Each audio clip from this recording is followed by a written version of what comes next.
মা মা কি করছো? এই গম রোদ্দুর দিচ্ছি। মা মা মা দেখো বাবা বাজারে ইলিশ মাছ এনেছে, কেটেও এনেছে। তাই? কই? এই নাও তোমার ইলিশ মাছ এনেছে। ইলিশ মাছের কি করব? মা ইলিশ মাছের কাঁচা ঝাল করো না মা। ঠিক আছে, করব। তুমি খাবে? হ্যাঁ ঠিক আছে। পুনমের কথা মতো চলুন আজকে বানিয়ে নেওয়া যাক ইলিশ মাছের কাঁচা ঝাল। ওই মাছের থেকে এখানে আমি 6 পিস ইলিশ মাছ নিয়ে নিয়েছি। এতে দিয়ে দেব হলুদ গুঁড়ো, লবণ, ভালো করে মাখিয়ে নিতে হবে। লবণ আর হলুদ খুব ভালো করে মাখানো হয়ে গেছে। এখানে একটা পাত্র নিয়ে নিয়েছি। এখানে দিয়ে দেব সর্ষে। আমি হলুদ সর্ষে ব্যবহার করছি, আপনারা চাইলে কালো সর্ষেও ব্যবহার করতে পারেন। 3 চামচ সর্ষে দিয়ে দিলাম। এই সর্ষেটা আমি বেটে নেব। আমি শিলনোড়াতেই বাটবো, আপনারা চাইলে মিক্সচারেও বাটতে পারেন। আমি শিলনোড়াতে বেটে নিচ্ছি। শিলনোড়া বাটার মশলা খেতে আলাদাই স্বাদ লাগে, ওই জন্য আমি শিলনোড়াতে বেটে নিচ্ছি। অল্প অল্প জল দিয়ে ভালো করে বেটে নিতে হবে। একবার বাটা হয়ে গেছে, আবার একবার বেটে নেব, দিয়ে একবার ভালো করে পিষে নেব। দেখুন আমার খুব মিহি করে বাটা হয়ে গেছে। দেখুন কত সুন্দর মিহি হয়েছে।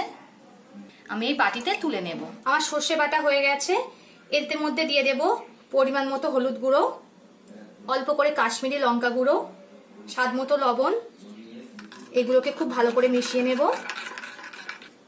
এতে অল্প করে জল দেব। কিছুটা খুব ভালো করে মেশানো হয়ে গেছে। এদিকে আমি একটা কড়া গরম হতে বসিয়ে দিয়েছি। কড়াটা আমার গরম হয়ে গেছে। এতে দিয়ে দেব সর্ষের তেল।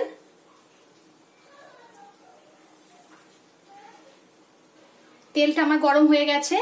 এতে দিয়ে দেব হাফ চামচ কালো জিরে, একটা কাঁচা লঙ্কা।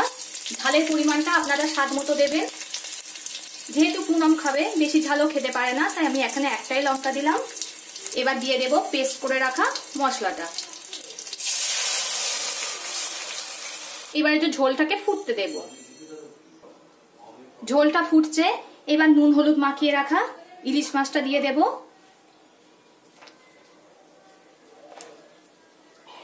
এবার একটা ঢাকা দিয়ে ঢেকে দেব।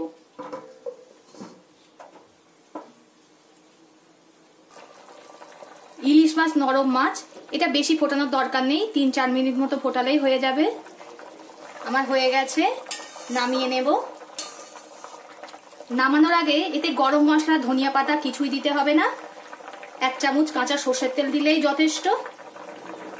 এটা দিলে স্বাদ দ্বিগুণ বেড়ে যায়। আমি এবার নামিয়ে নেব। আপনারা অনেকভাবে ইলিশ ভাপা করে দেখেছেন, এইভাবে একবার করে দেখবেন, দুর্দান্ত স্বাদের লাগে। ভিডিওটা ভালো লাগলে লাইক ও শেয়ার করে দেবেন এবং কমেন্ট করে জানাবেন আপনাদের মতামত। পরবর্তী ভিডিওতে আপনাদের সঙ্গে আবার দেখা হচ্ছে।